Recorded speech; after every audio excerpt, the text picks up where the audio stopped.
నమస్తే, నేను అంకిత. కాదంబరి జేత్వాని కేసులో మరొక ట్విస్ట్ వెలుకొంది.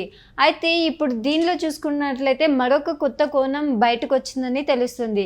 సో అసలు ఏంటి అసలు విషయం తెలుసుకోవడానికి మనతో పాటు సీనియర్ జర్నలిస్ట్ సిఎస్ గారు ఉన్నారు. ఆయనతో మాట్లాడదాం. సార్, ఇప్పుడు జేత్వాని కేసు చాలా రోజుల నుంచి చూస్తున్నాము. మరి కేసులో ఒక ట్విస్ట్ అయితే ఉంది అనేసి తెలుస్తుంది. మరొక కొత్త కోణం కూడా ఈ కేసులో బయటకు వచ్చిందని తెలుస్తుంది. అసలు ఏం బయటకు వచ్చింది, ఇంకెంతవరకు నడవబోతుంది కేసు? సో జత్వాని కేసులో ఆల్రెడీ సిట్ ఏర్పాటు చేశారు. సిట్ చాలా వేగంగా దర్యాప్తు చేస్తూ ఉంది. ఇప్పటికే 3 ఐపీఎస్ని సస్పెండ్ చేయడం జరిగింది. మిగతా సంబంధించినటువంటి ఆఫీసర్స్ వాళ్ళ మీద కూడా వాళ్ళని కొంతమంది సస్పెండ్ కూడా చేయడం జరిగింది. అయితే ఇప్పటి వరకు జరిగినటువంటి విచారణ ఒక ఎత్తు అయితే, ఇప్పుడు కొత్తగా వెలుగు చూసినటువంటి మరొక అంశం ఏంటంటే, విజయవాడలో ఉండేటువంటి చంద్రబాబు నాయుడు కాలనీ అనేది ఒకటి ఉంది. ఆ కాలనీలో ఒక స్పా ఉంది. ఆ స్పాలో అమిత్ సింగ్ అనేటువంటి ఒక అతను దొరికాడు. అమిత్ సింగ్ అనే అతను అక్కడ స్పా ముసుగులో విచారణ చేస్తున్నాడు అనేటువంటి ఒక కేసు, ఫేక్ కేసును బుక్ చేశారు. ఆ రోజు ఉన్నటువంటి సీతారామాంజనేయులు గారు, అలాగే ఆ రోజున విజయవాడ కమిషనరు వాళ్ళ కాంతిరాణన్ తాత, అలాగే విశాల్ గున్ని, వీళ్ళందరూ ఈ టీము మొత్తం కలిసి మరొక కేసును కూడా బుక్ చేశారని. ఇప్పటివరకు ఏంటి, కాదంబరి జత్వానికి సంబంధించినటువంటి ఒక కేసు మాత్రమే మనం చూసాం. అది కూడా ఇబ్రహీంపట్నం పోలీస్ స్టేషన్లో కాదంబరి జత్వాని మీద ఫేక్ డాక్యుమెంట్స్ని క్రియేట్ చేసి, ఆ ఫేక్ డాక్యుమెంట్స్ ద్వారా లావాదేవీలు కొనుగోలు చేసి దాన్ని మోసం చేశారని చెప్పేసి విద్యాసాగర్ కుక్కల ఫిర్యాదు చేస్తే, ఆ ఫిర్యాదుని బేస్ చేసుకొని కేసు నమోదు చేసి జత్వాని అలాగే జత్వాని ఫ్యామిలీ మొత్తాన్ని తీసుకొచ్చి ఏ విధంగా అరెస్ట్ చేశారు, ఇవన్నీ కూడా ఆల్రెడీ మనకు తెలిసినటువంటిది. దాని మీద ఐపీఎస్ఎల్ ముగ్గురిని ఆల్రెడీ వాళ్ళ మీద చర్యలు తీసుకోవడం జరిగింది. ఇవన్నీ జరిగాయి. అయితే ఇక్కడ కొత్త కోణం ఏంటంటే, అసలు జత్వానికి సంబంధించి ఐఫోన్లు ఉన్నాయి. ఈ ఐఫోన్లకు సంబంధించినటువంటి ఇన్ఫర్మేషన్, లోపల ఉండేటువంటి ఇన్ఫర్మేషన్ తీసుకోవాలని చెప్పి ఈ సీతారామాంజనేయులు కానీ, లేదా ఆ రోజున కాంతిరాణన్ తాత కానీ, లేదంటే ఈ విశాల్ గున్ని కానీ, లేదా విచారణ అధికారులు ఎస్ఐ కానీ, సిఐ కానీ, వాళ్ళు ఎవరైతే ఉన్నారో వాళ్ళు ప్రయత్నం చేశారు.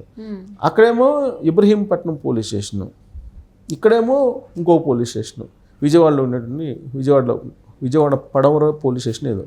సో అక్కడ ఇంకో కేసు బుక్ అయింది. ఆ కేసులో విచిత్రమైనటువంటి పరిణామం ఏంటంటే, అమిత్ సింగ్ అనేటువంటి అతని దగ్గర మొత్తం ఇన్ఫర్మేషన్ ఉంటుంది.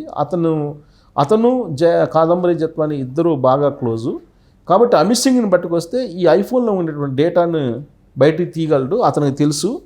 ఇది లాక్ ఇవన్నీ కూడా ఓపెన్ చేయగలడు, పిన్ ఉంటుంది కదా, పిన్ నెంబర్స్ అవన్నీ అని చెప్తే వీళ్ళు ఢిల్లీ వెళ్ళారు.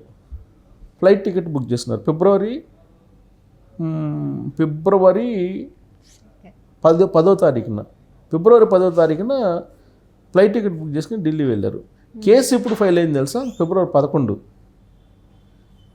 కాదంబరి జత్వాని ముంబై నుంచి తీసుకెళ్ళేటప్పుడు కూడా వీళ్ళు ఫ్లైట్ టికెట్ ఏమో 2వ తారీఖు బుక్ చేశారు, కేసు ఏమో 3వ తారీఖు ఫైల్ అయింది.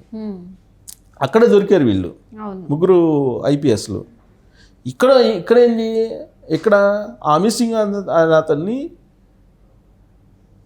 అరెస్ట్ చేసి తీసుకురావడానికి ఫిబ్రవరి 10వ తారీఖు వెళ్ళారు. విమానం టికెట్ బుక్ చేస్తున్నారు, ఫ్లైట్ టికెట్ ఢిల్లీకి. 11వ తారీఖు కేసు నమోదు చేశారు. సరే, తీరా వీళ్ళు 10వ తారీఖు అక్కడికి వెళ్ళిన తర్వాత అమిత్ సింగ్ని ట్రేస్ అవుట్ చేయలేకపోయారు. ట్రేస్ అవుట్ చేయకుండా వచ్చారు. విచిత్రంగా ఏంటంటే, ఆయన ఢిల్లీలో ఉన్నారు. ఇక్కడ వాళ్ళు కేసు ఫైల్ చేసిన టైంలో ఇక్కడ విజయవాడలో ఉండాలి కదా, విజయవాడ చంద్రబాబు నాయుడు కాలనీలో ఉండాలి, ఆ స్పాలో ఉండాలి ఈయన విచారణ చేసి ఉంటే. కానీ ఆ రోజున ఆయన ఢిల్లీలో ఉన్నారని చెప్పి ఎవిడెన్స్ ఉంది. ఎవరు? అమిత్ సింగ్ అని అతను. ఢిల్లీలో ఉన్న అతను చంద్రబాబు నాయుడు కాలనీలో ఉన్నట్టు స్పాలో ఎలా దొరుకుతాడో విచారణ చేస్తూ? ఇంపాసిబుల్. కరెక్ట్గా ఈ పాయింట్ దగ్గర మళ్ళీ దొరికారు. ఇక్కడ మళ్ళీ దొరికితే మళ్ళీ ఇప్పుడు ఈ ఇబ్రహీంపట్నం పోలీస్ స్టేషన్ విచారణ అధికారి ఎవరైతే ఉంటారో విజయవాడ పడమర స్టేషన్ అనుకుంటే ఈ కేసు పెట్టింది. ఇప్పుడు ఆయన్ని కూడా ఇప్పుడు వెంకటరెడ్డి సమ్ రెడ్డి ఆయన్ని కూడా ఇప్పుడు సస్పెండ్ చేసేటువంటి అవకాశం ఉంది. ఓకే. సో ఈ కేసు అప్డేట్కి పోతే మరొక ఫేక్ కేసు బయటపడింది. అంటే ఇప్పుడు ఈ కేసు మొత్తాన్ని కేవలం అక్కడ జిందాల్ ఫ్యామిలీకి సంబంధించి సజ్జన జిందాల్కి సంబంధించి ఆయన్ని సేవ్ చేయడానికి చేసినటువంటి ఒక పెద్ద డ్రామా. దీంట్లో ఈ మొత్తం ఎపిసోడ్లో అసలు కంప్లైంట్ లేదు,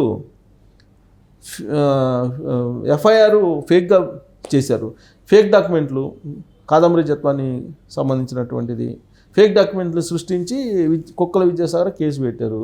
దాన్ని బేస్ చేసుకొని ఆయన ఎఫ్ఐఆర్ ఫైల్ చేయటం, దాన్ని ఎలాగో స్రవంతి రాయ్ సిట్ అదే విచారణాధికారి ఇప్పుడు సిట్ ఇన్ఛార్జిగా ఉన్నారు, ఆడు మొత్తం ట్రేస్ అవుట్ చేశారు. స్ట్రేట్ అవుట్ చేసి ఇప్పుడు కుక్కల విద్యాసాగర్ అని పట్టుకొచ్చి జైల్లో పెట్టారు. ఇప్పుడు ఇంకొక కొత్త కోణం ఏంటంటే ఇతను ఇది అమిత్ సింగ్ సంబంధించినటువంటి కొత్త కోణం వచ్చింది.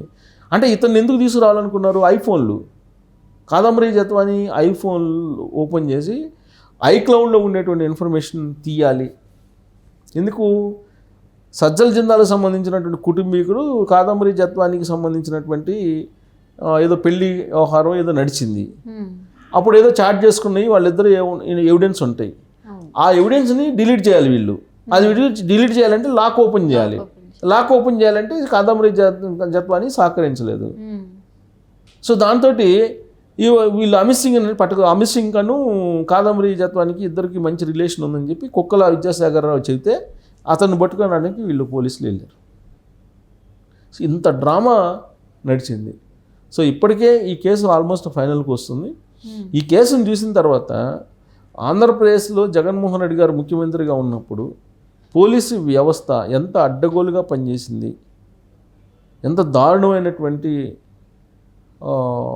విధంగా వ్యవహరించింది అనేదానికి మనం నిదర్శనంగా తీసుకోవచ్చు. అంటే అసలు ఏమీ లేని చోట కేసును క్రియేట్ చేయటం, అవసరమైన డాక్యుమెంట్లను క్రియేట్ చేయటం, కేసు పెట్టకుండానే XYZలని మొత్తాన్ని పట్టుకురావటం, వాళ్ళని దొరికిన తర్వాత మళ్ళీ ఎఫ్ఐఆర్ చేయటం, ఇవన్నీ చూస్తుంటే కనుక ఖచ్చితంగా ఇది మోటివేటెడ్ కేసు అనేది క్లియర్గా అర్థమవుతుంది. సజ్జల జిందాల్ని కాపాడటానికి జగన్మోహన్ రెడ్డి గారు ఇచ్చినటువంటి అభయం ఏదైతే ఉందో దాని రూపంలో ఇవన్నీ కూడా జరిగాయి. దీంట్లో మళ్ళీ సీఎం ఆఫీసు, ధనంజయ రెడ్డి గారు, సజ్జల రామకృష్ణారెడ్డి గారు వీళ్ళందరూ కూడా ఇన్వాల్వ్ అయ్యి ఉన్నారనేది ఒక ఇన్ఫర్మేషన్. సో వీళ్ళందరూ వాంగ్మూలం తీసుకున్న తర్వాత దాన్ని ఫైనల్ కంక్లూజన్ చేసినప్పుడు జగన్మోహన్ రెడ్డి గారి దగ్గరికి వెళ్తుంది. అది ఎప్పుడు వెళ్తుంది అనేది అందరూ ఆసక్తిగా చూస్తున్నారు. తాజా అప్డేట్ అయితే అమిత్ సింగ్ కోసం మరొక తప్పు ఈ టీం చేసింది. ఎవరు? సీతారామజనులు, కాంతిరాణ తాత, విశాల్ గుండి. వీళ్ళు చేసినటువంటి తప్పులు ఒక్కొక్కటి బయటకు వస్తుంటే వాళ్ళ పాపాలు ఎన్ని చేశారు, ఎన్ని పాపాలు చేశారు అనేది ఇప్పుడు ప్రజల్లో చర్చ జరుగుతుంది. ఒక ఐపీఎస్ కావడానికి ఎంత కష్టపడాలి, ఒక ఐపీఎస్ అంటే ఎంత గౌరవం ఉంది సమాజంలో, ఆ సమాజంలో ఉండేటువంటి గౌరవాన్ని వీళ్ళు మంట కలుపుతూ వాళ్ళు చేసినటువంటి పనులు ఉన్నాయి.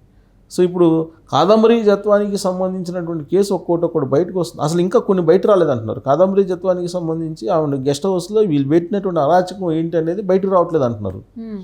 అది మరి రాబోయేటువంటి రోజుల్లో ఒకవేళ కోర్టులో షార్ట్ షీట్ వేసి దాంట్లో ఏమైనా పొందుపరుస్తారేమో. బట్ వాళ్ళు చేసినటువంటి అరాచకాలు అసలు బహుశా ఏ ఐపీఎస్ అధికారులు ఇతర రాష్ట్రాలు చేసి ఉండరు అని చెప్పి తెలుస్తుంది. అసలు వాళ్ళ ముగ్గురు సస్పెండ్ కదా డిస్మిస్ చేయాలి అనేటువంటిది డిమాండ్ వస్తుంది. ఇప్పుడు బహుశా ఆ పనిగా డిస్మిస్గానే చేస్తే భారతదేశ చరిత్రలో ముగ్గురు ఐపీఎస్లు ఒకేసారి డిస్మిస్ కావడం అనేది ఒక చరిత్రగా నిలిచిపోతుంది ఆంధ్రప్రదేశ్లో. మరి ఆ దిశగా వెళ్తారా అని అంటే ఇప్పుడు మరి రోజుకు ఒక కొత్త కొండలు వస్తున్నటువంటి క్రమంలో మరి ఆ దిశగా వెళ్ళేటువంటి పరిస్థితి ఏర్పడుతుందని చెప్పి మనం చెప్పచ్చు. Okay, thank you sir. Thank you.